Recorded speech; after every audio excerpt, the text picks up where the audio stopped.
ਲਓ ਜੀ, ਇੱਕ ਵਾਰ ਫੇਰ ਸਾਡੇ ਸਾਰੇ ਹੀ ਦੋਸਤਾਂ ਮਿੱਤਰਾਂ ਨੂੰ, ਸਾਡੇ ਸਾਰੇ ਹੀ ਪਰਿਵਾਰਾਂ ਨੂੰ ਨਿੱਘੀ ਜੀ ਆਇਆਂ। ਸ਼ਾਨ ਪੰਜਾਬ ਦੀ ਪ੍ਰੋਗਰਾਮ ਰੇਡੀਓ AM 900 ਪੰਜਾਬੀ ਤਾਂ ਸਾਡੇ YouTube ਚੈਨਲ ਗੁਰਦੀਪ ਸ਼ੇਰਗਿੱਲ ਨੂੰ ਡੈਫੀਨਿਟਲੀ ਲਾਈਕ ਐਂਡ ਸਬਸਕ੍ਰਾਈਬ ਜ਼ਰੂਰ ਕਰੋ, ਤਾਂ ਕਮੈਂਟ ਜ਼ਰੂਰ ਕਰੋ। ਸੋ ਤੁਸੀਂ ਇੰਨਾ ਪਿਆਰ ਭੇਜਦੇ ਆ, ਸਤਿਕਾਰ ਭੇਜਦੇ ਆ, ਥੈਂਕ ਯੂ ਸੋ ਮਚ। ਲਓ ਜੀ, ਹੁਣ ਆਪਾਂ ਗੱਲਬਾਤ ਕਰਨੀ ਆ ਇਮੀਗ੍ਰੇਸ਼ਨ, ਜਿਹੜਾ ਹੈਗਾ ਇੱਕ ਬਹੁਤ ਹੀ ਜੋ ਟੌਪਿਕ ਹੈਗਾ, ਬਹੁਤ ਹੀ ਗਰਮ ਟੌਪਿਕ ਇਸ ਵੇਲੇ ਆਪਣੀ ਸੈਂਚੁਰੀ ਦਾ। ਅਮਰੀਕਾ ਦੀ ਹਿਸਟਰੀ ਦੇ ਵਿੱਚ ਪਹਿਲੀ ਵਾਰ ਇੱਦਾਂ ਹੈਗਾ ਕਿ ਇੰਨਾ ਜਿਹੜਾ ਹਾਟ ਟੌਪਿਕ ਹੈਗਾ ਬਣਿਆ ਹੋਇਆ।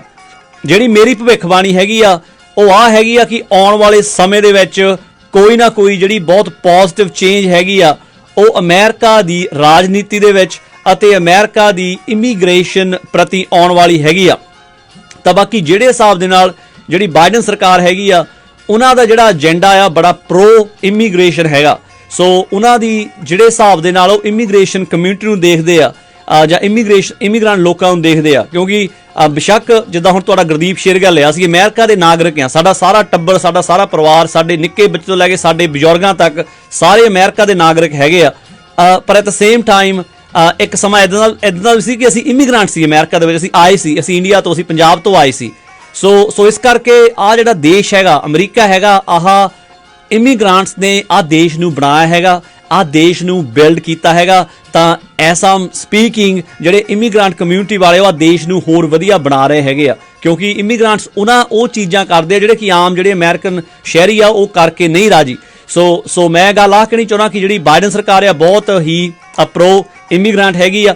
ਪਰ ਇਸ ਵੇਲੇ ਜਿਹੜੀ ਇੱਕ ਕ੍ਰਾਈਸਿਸ ਹੈਗੀ ਆ ਉਹ ਇਸ ਵੇਲੇ ਮੈਕਸੀਕੋ ਅਤੇ ਅਮਰੀਕਾ ਦੇ ਬਾਰਡਰ ਦੇ ਉੱਤੇ ਚੱਲ ਰਹੀ ਹੈ। ਮੈਨੂੰ ਬਹੁਤ ਸਾਰੇ ਸਵਾਲ ਆ ਰਹੇ ਸੀ ਕਿ ਗੁਰਦੀਪ ਭਾਜੀ ਸਾਨੂੰ ਦੱਸੋ ਕਿ ਅਮਰੀਕਾ ਤੇ ਮੈਕਸੀਕੋ ਤੇ ਕਿਹੜੀ ਗਤੀਵਿਧੀ ਚੱਲ ਰਹੀ ਆ, ਕੀ ਹੋ ਰਿਹਾ। ਤਾਂ ਲਓ ਜੀ, ਗਤੀਵਿਧੀ ਚੱਲ ਰਹੀ ਆ ਕਿ ਇਸ ਵੇਲੇ ਜਿਹੜੀ ਕਿ ਅਮਰੀਕਾ ਦੀ ਸਰਕਾਰ ਹੈਗੀ ਆ, ਪਹਿਲਾਂ ਤਾਂ ਜੋ ਬਾਈਡਨ ਸਰਕਾਰ ਆ ਤਾਂ ਟਰੰਪ ਸਰਕਾਰ ਸੀ, ਉਹਨਾਂ ਦੇ ਵਿੱਚ ਕੋਈ ਗੱਲਬਾਤ ਨਹੀਂ ਹੋਈ। ਉਹਦੇ ਕਰਕੇ ਕੁਝ ਮਹੀਨੇ ਲੇਟ ਹੋ ਗਏ ਆਪਣੇ ਸਾਰਾ ਪ੍ਰੋਸੈਸ ਕਰਨ ਨੂੰ, ਕਿਉਂਕਿ ਜਿਹੜੀ ਟ੍ਰਾਂਜੀਸ਼ਨ ਸੀ ਬਾਈਡਨ ਐਡਮਿਨਿਸਟ੍ਰੇਸ਼ਨ ਦੀ ਉਹ ਥੋੜੀ ਬੰਪੀ ਸੀ, ਕਿਉਂਕਿ ਟਰੰਪ ਪ੍ਰਸ਼ਾਸਨ ਨੇ ਇੰਨੀ ਉਹਦੀ ਹੈਲਪ ਨਹੀਂ ਕੀਤੀ ਮੂਵ ਇਨ ਹੋਣ ਨੂੰ।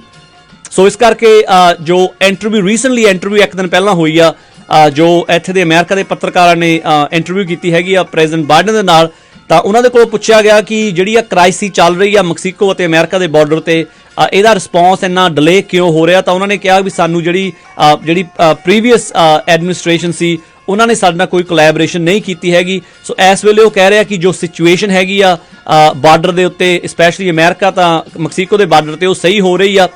ਤਾਂ ਪਰ ਕਿਉਂਕਿ ਤੁਹਾਨੂੰ ਪਤਾ ਹੈਗਾ ਕਿ ਕੁਝ ਮਹੀਨਿਆਂ ਦੇ ਵਿੱਚ ਬਹੁਤ ਵੱਡੇ ਲੈਵਲ ਤੇ ਜੋ ਮਾਈਗ੍ਰੇਸ਼ਨ ਸਰਜ ਹੈਗੀ ਆ ਉਹ ਆਈ ਹੈਗੀ ਆ।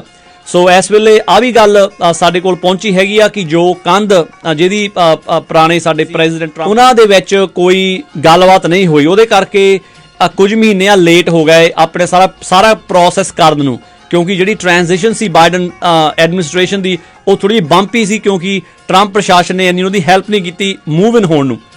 ਸੋ ਇਸ ਕਰਕੇ ਜੋ ਰੀਸੈਂਟਲੀ ਇੰਟਰਵਿਊ ਇੱਕ ਦਿਨ ਪਹਿਲਾਂ ਹੋਈ ਆ, ਜੋ ਇੱਥੇ ਦੇ ਅਮਰੀਕਾ ਦੇ ਪੱਤਰਕਾਰਾਂ ਨੇ ਇੰਟਰਵਿਊ ਕੀਤੀ ਹੈਗੀ ਆ ਪ੍ਰੈਜ਼ੀਡੈਂਟ ਬਾਈਡਨ ਦੇ ਨਾਲ, ਤਾਂ ਉਹਨਾਂ ਦੇ ਕੋਲ ਪੁੱਛਿਆ ਗਿਆ ਕਿ ਜਿਹੜੀ ਕ੍ਰਾਈਸਿਸ ਚੱਲ ਰਹੀ ਆ ਮੈਕਸੀਕੋ ਅਤੇ ਅਮਰੀਕਾ ਦੇ ਬਾਰਡਰ ਤੇ, ਇਹਦਾ ਰਿਸਪੌਂਸ ਇੰਨਾ ਡਿਲੇ ਕਿਉਂ ਹੋ ਰਿਹਾ। ਤਾਂ ਉਹਨਾਂ ਨੇ ਕਿਹਾ ਵੀ ਸਾਨੂੰ ਜਿਹੜੀ ਪ੍ਰੀਵੀਅਸ ਐਡਮਿਨਿਸਟ੍ਰੇਸ਼ਨ ਸੀ ਉਹਨਾਂ ਨੇ ਸਾਡੇ ਨਾਲ ਕੋਈ ਕੋਲੈਬੋਰੇਸ਼ਨ ਨਹੀਂ ਕੀਤੀ ਹੈਗੀ। ਸੋ ਇਸ ਵੇਲੇ ਉਹ ਕਹਿ ਰਿਹਾ ਕਿ ਜੋ ਸਿਚੁਏਸ਼ਨ ਹੈਗੀ ਆ ਬਾਰਡਰ ਦੇ ਉੱਤੇ, ਸਪੈਸ਼ਲੀ ਅਮਰੀਕਾ ਤਾਂ ਮੈਕਸੀਕੋ ਦੇ ਬਾਰਡਰ ਤੇ, ਉਹ ਸਹੀ ਹੋ ਰਹੀ ਆ।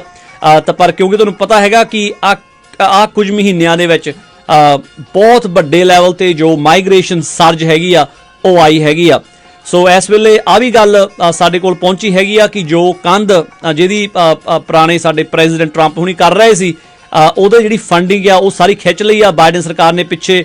ਤਾਂ ਉਹਨਾਂ ਨੇ ਉਹ ਜਿੱਥੇ ਹੁਣ ਜਿਹੜੀ ਫੰਡਿੰਗ ਆ ਉਹਨਾਂ ਨੇ ਉਹ ਅਮਰੀਕਾ ਦੀ ਫੌਜ ਦੇ ਵਿੱਚ ਉਹ ਫੰਡਿੰਗ ਉਹਨਾਂ ਨੇ ਇਨਵੈਸਟ ਕਰਨੀ ਹੈਗੀ ਆ, ਕਿਉਂਕਿ ਬਾਈਡਨ ਸਰਕਾਰ ਦਾ ਕਹਿਣਾ ਕਿ ਸਾਨੂੰ ਕੋਈ ਵੱਡੀਆਂ ਕੰਧਾਂ ਨਹੀਂ ਚਾਹੀਦੀਆਂ, ਅਸੀਂ ਜਿਹੜੀ ਹੁਣ ਨਵੀਂ ਟੈਕਨੋਲੋਜੀ ਹੈਗੀ ਆ, ਕਿਉਂਕਿ ਅੱਜ ਕੱਲ੍ਹ ਟੈਕਨੋਲੋਜੀ ਇੰਨੀ ਵਧੀਆ ਬਣ ਚੁੱਕੀ ਆ, ਤੁਸੀਂ 10-10 20-20 ਮੀਲ ਤੱਕ ਤੁਸੀਂ ਆਪਣੀਆਂ ਲੇਜ਼ਰਸ ਲਾ ਸਕਦੇ ਆ, ਆਪਣੇ ਕੈਮਰਾਸ ਲਗਾ ਸਕਦੇ ਆ, ਬਹੁਤ ਸਾਰੀਆਂ ਚੀਜ਼ਾਂ ਹੁਣ ਬਣ ਚੁੱਕੀਆਂ। ਉਹ ਕਹਿੰਦੇ ਅਸੀਂ ਜਿਹੜੀ ਅਪਗ੍ਰੇਡਡ ਟੈਕਨੋਲੋਜੀ ਆ, ਕੰਧਾਂ ਨਹੀਂ, ਜਿਹੜੀ ਟੈਕਨੋਲੋਜੀ ਆ ਉਹ ਅਸੀਂ ਯੂਜ਼ ਕਰਨੀ ਹੈਗੀ ਆ।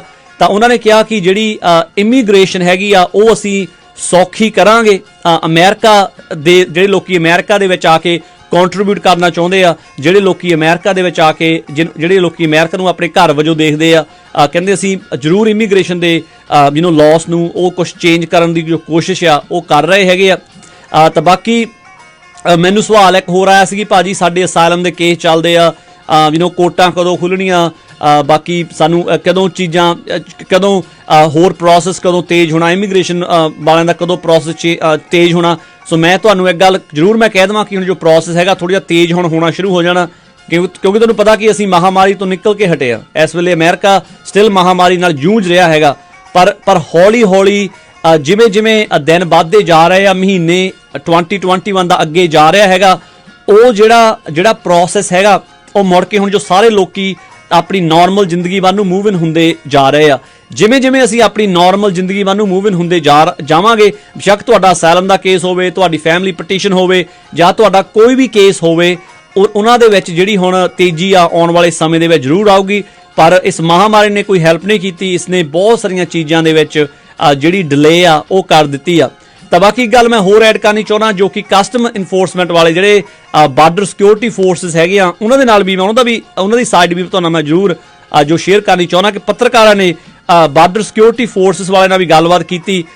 ਤਾਂ ਉਹਨਾਂ ਦੇ ਕੋਲ ਸਵਾਲ ਪੁੱਛਿਆ ਗਿਆ ਕਿ ਜਿਹੜੀ ਇੰਨੀ ਸਰਜ ਆ ਰਹੀ ਹੈਗੀ ਆ, ਇੰਨੇ ਲੋਕ ਆਉਣ ਦੀ ਕੋਸ਼ਿਸ਼ ਕਰ ਰਹੇ ਆ ਅਮਰੀਕਾ ਨੂੰ, ਉਹਨਾਂ ਦਾ ਕੀ ਦੇਖਣਾ। ਉਹ ਕਹਿੰਦੇ ਵੀ ਸਾਡੀਆਂ ਬਹੁਤ ਸਾਰੀਆਂ ਰਿਸੋਰਸਿਸ ਇੱਧਰ ਨੂੰ ਲੱਗ ਰਹੀਆਂ ਹੈਗੀਆਂ। ਤਾਂ ਬਾਕੀ ਕਹਿੰਦੇ ਆ ਕਿ ਅਸੀਂ ਚਾਹੁੰਦੇ ਆ ਕਿ ਸਾਡੇ ਜਿਹੜੇ ਬਾਰਡਰਸ ਆ ਉਹ ਪ੍ਰੋਟੈਕਟਡ ਰਹਿਣ, ਪਰ ਐਟ ਦ ਸੇਮ ਟਾਈਮ ਉਹ ਕਹਿੰਦੇ ਕਿ ਸਾਡਾ ਜਿਹੜਾ ਧਿਆਨ ਆ ਉਹ ਸਾਰਾ ਹੀ ਹੁਣ ਇਲੀਗਲ ਜਿਹੜੇ ਮਾਈਗ੍ਰੇਸ਼ਨ ਜਾਂ ਇਮੀਗ੍ਰੇਸ਼ਨ ਵੱਲ ਲੱਗਾ ਹੋਇਆ, ਕਿਉਂਕਿ ਤੁਹਾਨੂੰ ਪਤਾ ਕਿ ਅਸੀਂ ਆਪਣੇ ਬਾਰਡਰ ਡਰੱਗ ਡੀਲਰਸ ਤੋਂ ਵੀ ਅਸੀਂ ਪ੍ਰੋਟੈਕਟ ਕਰਦੇ ਆ। ਜਿਹੜੇ ਲੋਕੀ ਅਮਰੀਕਾ ਦਾ ਸਾਡੇ ਦੇਸ਼ ਦਾ ਨੁਕਸਾਨ ਕਰਨਾ ਚਾਹੁੰਦੇ ਆ, ਅਸੀਂ ਉਹਨਾਂ ਤੋਂ ਵੀ ਆਪਣੇ ਜਿਹੜੇ ਬਾਰਡਰ ਆ ਅਸੀਂ ਪ੍ਰੋਟੈਕਟ ਕਰਦੇ ਆ। ਸੋ ਬਾਕੀ ਆਉਣ ਵਾਲੇ ਸਮੇਂ ਦੇ ਵਿੱਚ ਬਾਕੀ ਅਸੀਂ ਇੱਦਾਂ ਤੁਹਾਨੂੰ ਅਪਡੇਟਾਂ ਜਿਹੜੀਆਂ ਵੀ ਸਾਡੇ ਕੋਲ ਆਈਆਂ ਉਹ ਸ਼ੇਅਰ ਕਰਦੇ ਰਹਾਂਗੇ। ਤਾਂ ਬਾਕੀ ਇੱਕ ਹੋਰ ਸਵਾਲ ਪੁੱਛਿਆ ਗਿਆ ਕਿ ਜਿਵੇਂ ਮੈਕਸੀਕੋ ਸਾਈਡ ਤੋਂ ਜਾਂ ਉੱਧਰੋਂ ਹੰਦੂਰਸ ਤੋਂ ਜਾਂ ਐਲ ਸਾਲਵਾਡੋਰ ਤੋਂ, ਕਿਉਂਕਿ ਬਹੁਤ ਸਾਰੇ ਲੋਕ ਈਵਨ ਏਸ਼ੀਆ ਤੋਂ, ਈਵਨ ਇੰਡੀਆ ਤੋਂ ਲੋਕੀ ਪਹਿਲਾਂ ਬਹੁਤ ਸਾਰੇ ਲੋਕ ਮੈਕਸੀਕੋ ਆਉਂਦੇ ਆ, ਫਿਰ ਉਹ ਬਾਰਡਰ ਕ੍ਰਾਸ ਕਰਨ ਦੀ ਕੋਸ਼ਿਸ਼ ਕਰਦੇ ਆ, ਜਾਂ ਹੋਰ ਵੀ ਦੇਸ਼ਾਂ ਦੇ ਜੋ ਲੋਕ ਹੈਗੇ ਆ। ਸੋ ਉਹਨਾਂ ਨਾਲ ਜਦੋਂ ਪੱਤਰਕਾਰਾਂ ਨੇ ਗੱਲ ਕੀਤੀ ਕਿ ਹਾਂ ਵੀ ਤੁਸੀਂ ਕਿੱਦਾਂ ਦੀ ਜੋ ਕੋਲੈਬੋਰੇਸ਼ਨ ਆ ਤੁਸੀਂ ਕਰ ਰਹੇ ਆ, ਉਹ ਕਹਿੰਦੇ ਵੀ ਇਸ ਵੇਲੇ ਅਸੀਂ ਦੁਨੀਆ ਦੇ ਵੱਖ-ਵੱਖ ਦੇਸ਼ਾਂ ਦੇ ਨਾਲ ਜੋ ਕੋਲੈਬੋਰੇਸ਼ਨ ਅਸੀਂ ਕਰ ਰਹੇ ਹਾਂ ਕਿ ਫਾਈਨੈਂਸ਼ੀਅਲ ਅਸੀਂ ਹੈਲਪ ਵੀ ਦੇ ਰਹੇ ਹਾਂ, ਇਨਫਰਾਸਟ੍ਰਕਚਰ ਦੀ ਵੀ ਹੈਲਪ ਅਸੀਂ ਦੇ ਰਹੇ ਹਾਂ। ਤਾਂ ਬਾਕੀ ਅਸੀਂ ਹੈਲਪ ਕਰ ਰਹੇ ਹਾਂ ਦੁਨੀਆ ਦੇ ਬਹੁਤ ਸਾਰੇ ਮੁਲਕਾਂ ਦੀ, ਤਾਂ ਕਿ ਉਹ ਆਪਣੇ ਪੈਰਾਂ ਤੇ ਖੜੇ ਹੋਣ, ਤਾਂ ਕਿ ਜੋ ਉਹਨਾਂ ਦੇ ਲੋਕ ਆ ਉਹ ਆਪਣੇ ਦੇਸ਼ ਵਿੱਚ ਰਹਿ ਕੇ ਹੀ ਤਰੱਕੀਆਂ ਕਰ ਸਕਣ। ਸੋ ਬਹੁਤ ਸਾਰੀਆਂ ਇਸ ਵੇਲੇ ਜੋ ਚੀਜ਼ਾਂ ਆ ਦੁਨੀਆ ਦੇ ਵਿੱਚ ਅਗਰ ਅਸੀਂ ਆ ਮਹਾਮਾਰੀ ਤੋਂ ਕੁਝ ਸਿੱਖਿਆ ਤਾਂ ਕੋਈ ਚੀਜ਼ ਵੀ ਪੋਸੀਬਲ ਹੈਗੀ ਆ।